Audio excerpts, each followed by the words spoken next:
Muy bien, buenas tardes. Siguiendo con este tema del contrato de trabajo, vamos a la última parte, relativa a la prueba del contrato de trabajo.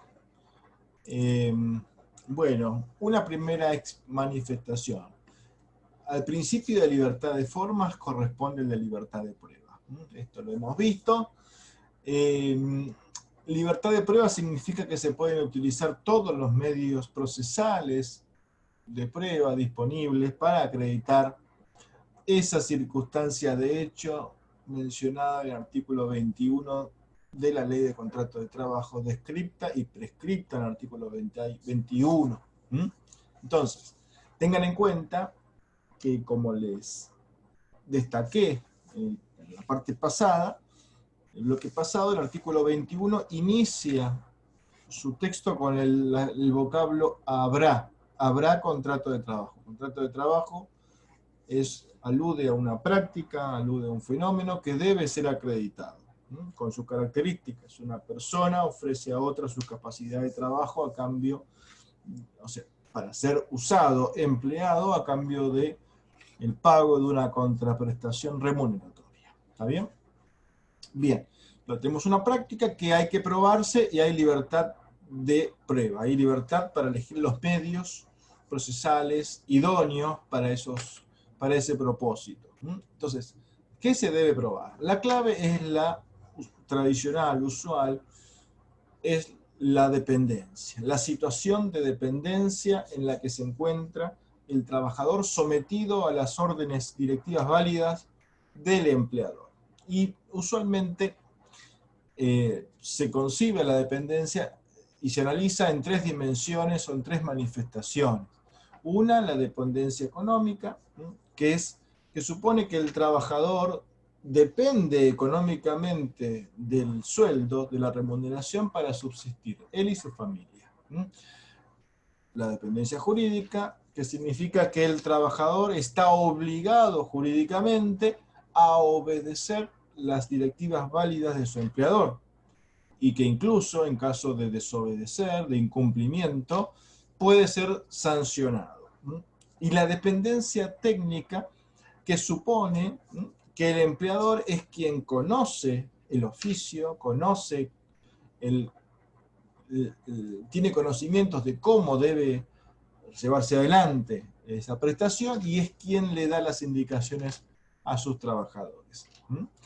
De estas tres manifestaciones de la dependencia, la que usualmente tiene más peso, según la doctrina de la jurisprudencia, es la dependencia de tipo jurídico. Ahora, ¿qué indicios, qué circunstancias debe acreditar el trabajador si es que pretende ser considerado sujeto de una relación de trabajo? Bueno, por un lado, se suele acreditar, se suele puntualizar, enfatizar la incorporación del trabajador en la empresa. Ya sea en un establecimiento físico, por ejemplo, trabaja en las oficinas de su cocontratante, o en el establecimiento, junto con otras personas que hacen lo mismo. Eso es un indicio fuerte de incorporación de trabajador en la empresa, que es un indicio tendiente entonces a acreditar el vínculo laboral, que puede ser físico o virtual. Por ejemplo, el caso de los trabajadores de plataformas digitales, si trabaja bajo una marca, el trabajador que conduce un vehículo para Uber lo hace bajo la marca Uber. Entonces se puede entender que esa marca es la organización, que es el establecimiento virtual donde el trabajador se desempeña. Bien, desde luego hay manifestaciones que pueden catalogarse o comprenderse como de subordinación jurídica, como la sujeción a un régimen disciplinario, como efectivamente ser suspendido,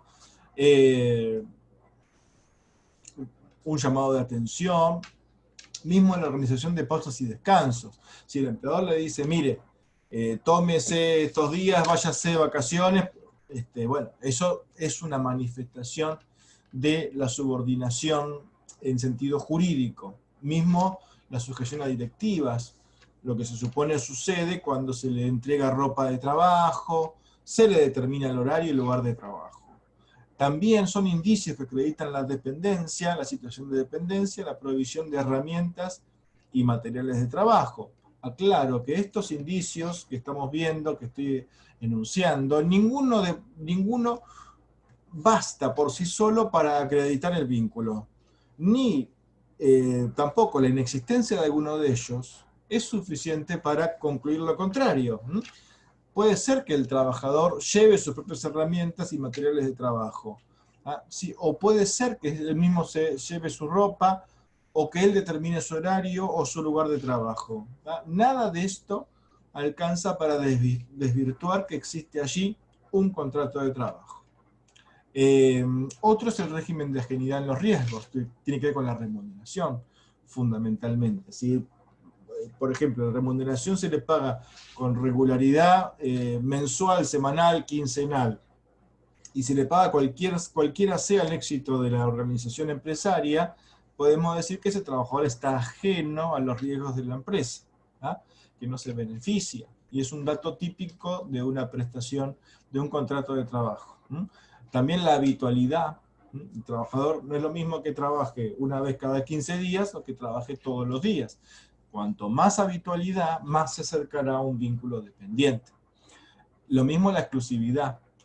Que trabaje para una sola persona exclusivamente lo acerca a un contrato de trabajo. Que trabaje para varios lo acerca a la figura del empresario, es decir, lo aleja de la figura del trabajador asalariado.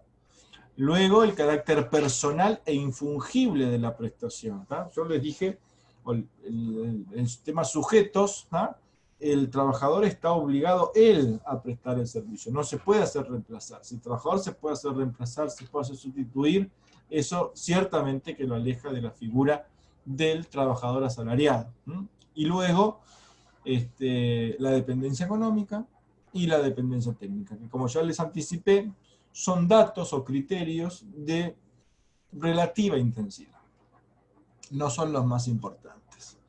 Ahora, el carácter relativo del instrumento de la dependencia. Yo les conté que la noción de dependencia es la más fuerte a la hora de acreditar, probar que una determinada relación es una relación de trabajo asalariado. ¿Esto por qué? Esto sirvió, fue eficaz. En el siglo XX, gran parte del siglo XX, los trabajadores trabajaban de asientos en grandes establecimientos con ropa y salían uno detrás de otro.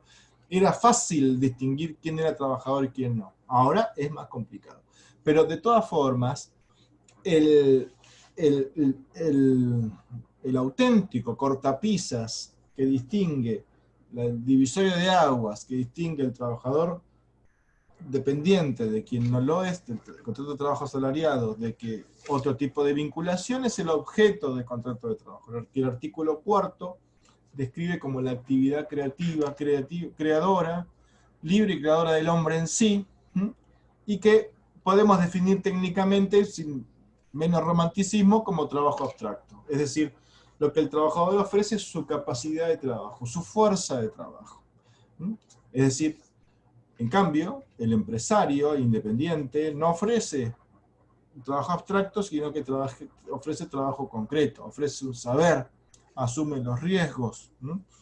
Un empresario independiente es, por ejemplo, el plomero, o el que instala la alarma, o el jardinero, o cualquier actividad, no hace falta una gran empresa, ¿no? Cualquier persona que trabaje con sus medios, que organice, en términos del artículo 5, organice medios, que puede ser el prestigio, herramientas, es un empresario. Entonces, tenemos que la distinción se da en el objeto. El contrato de trabajo, en el contrato de trabajo, el objeto es la capacidad de trabajar, de producir de un ser humano, el trabajo abstracto. En la relación de trabajo entre pares, o que no es dependiente o no es asalariado, el objeto es concreto. Y esto es importante porque para la ley de contrato de trabajo no existe el trabajador asalariado y autónomo y el empresario en la otra vereda, sino que el trabajador autónomo es un empresario. ¿Por qué? Porque organiza y dirige la empresa con una finalidad, que tiene una finalidad productiva. Entonces, para la LST hay trabajadores que son medios personales de producción, artículo 5, y empresarios. Y estos últimos pueden ser empresarios empleadores, o empresarios no empleadores, según tengan o no medios personales en su organización. Bien, la trascendencia de la calificación, bueno, es mucha, es mucha. Sobre todo para el empresario empleador. No es lo mismo vincularse con una relación de locación de servicios o arrendamiento de servicios del derecho privado patrimonial que ser empleador en materia con la regulación laboral y de la seguridad social. La responsabilidad es mucho mayor y en muchos sentidos y son otros costos. Por eso la tendencia usualmente del empleador de procurar valerse de profesionales independientes o empresarios independientes que a través de la descentralización, de la subcontratación. Ahora, también para el trabajador no es en absoluto lo mismo. El trabajador asalariado tiene descansos, licencia paga por enfermedad, régimen de reparación por enfermedades profesionales y accidentes de trabajo, cosa que el trabajador independiente no lo tiene. ¿Tá? Es más, hay una obligación del empleador de aportar al régimen, a la seguridad social, para que tenga obra social, jubilación, y el trabajador autónomo no tiene nada. El trabajador autónomo se enferma y no tiene licencia pagada por enfermedad. El trabajador autónomo se accidenta y no accede a prestaciones de la seguridad social si no tiene aportes suficientes. ¿No? Y eso que últimamente han habido medidas legislativas que han dado ciertas prestaciones que también le corresponden al trabajador asalariado. Pero en síntesis podríamos decir que es un cambio muy fuerte, ¿no? Ser considerado o no empleado dependiente o empresario independiente. Y esto incluso tiene un alcance global. El artículo 13 de la Recomendación 198 insta a los estados a procurar distinguir, ¿no?, indicios que permitan distinguir si estamos frente a un trabajo asalariado o un empresario independiente. Bueno, luego tenemos las dificultades en la era actual de descentralización productiva y de revolución tecnológica. Y vemos cuestiones que son de tecnología jurídica, por ejemplo, la contractualización o la reentronización de la autonomía de la voluntad. ¿Ah? Esto lo podemos ver en los contratos asociativos, que lo vamos a ver en el capítulo destinado a sujetos, volver a la autonomía privada, y también lo vemos en la jurisprudencia reciente de nuestra Corte Suprema, cuando dice que ciertos trabajadores, en este caso profesionales de la salud, en su momento no hicieron reclamos, ¿no? Y hay que respetar un poco la conducta que ellos tuvieron, teoría de los actos propios, que un poco nos hace pensar en la autonomía, la aptitud calificatoria del vínculo que tendrían los sujetos privados. Algo que, por supuesto, es una regla básica del derecho del trabajo que no puede existir, ¿tá? Porque el artículo 21 dice, habrá contrato de trabajo, cualquiera sea su forma o denominación. O sea, no importa cómo las partes lo hayan denominado. Esto es una circunstancia de hecho. Si el trabajador si se acredita que se trata de una relación de trabajo, pues será sin importar lo que las partes hubieran deseado o realizado. Luego también, hay preferencias de los trabajadores por modalidades más flexibles, los millennials, ¿no?, que prefieren más autonomía, hay empleo de tecnología, que no hace necesario estar en el lugar de trabajo. Ahora se habla del derecho a la desconexión, ¿no?, como derechos de los trabajadores. Esta posibilidad de trabajar, de tener una remuneración según el rendimiento, horario flexible, el carácter impersonal, ¿no? El trabajador, por ejemplo, el trabajador de Uber, o el trabajador de plataformas digitales, ¿no? Los que hacen los repartos, los delivery, ¿ah? Que no importa si es uno o es otro, a la organización empresarial le importa que se realice la actividad, etcétera, herramientas y demás elementos de trabajo provistos por el propio trabajador. A veces la bicicleta es de él, debe pagar por su bolso, el mismo discurso de flexibilizador de ser tu propio jefe. Ustedes tengan en cuenta que el derecho del trabajo siempre articula sobre un conflicto, el conflicto sobre condiciones de trabajo, que en parte es el conflicto sobre distribución de la riqueza. Bien, ahora vamos al instrumento legal del artículo 23 de la LST, que establece una presunción. Dice: el hecho de la prestación de servicios hace presumir la existencia de un contrato de trabajo. Hay una postura amplia que, para la cual alcanza el hecho de la prestación de servicio, acá le pongo algunos actores, y restrictiva, que exige además la acreditación de que ese servicio se presta en relación de subordinación. Bueno, es una discusión que simplemente les cito. Acá hay hay una idea de la inaplicabilidad de la presunción cuando se trata de un empleador, de un empresario, ¿no? Acá hay un fallo de la Corte, es decir, no se aplica la presunción cuando se trata de un sujeto empresario que presta el servicio. Y esto está en el artículo 23, cuando dice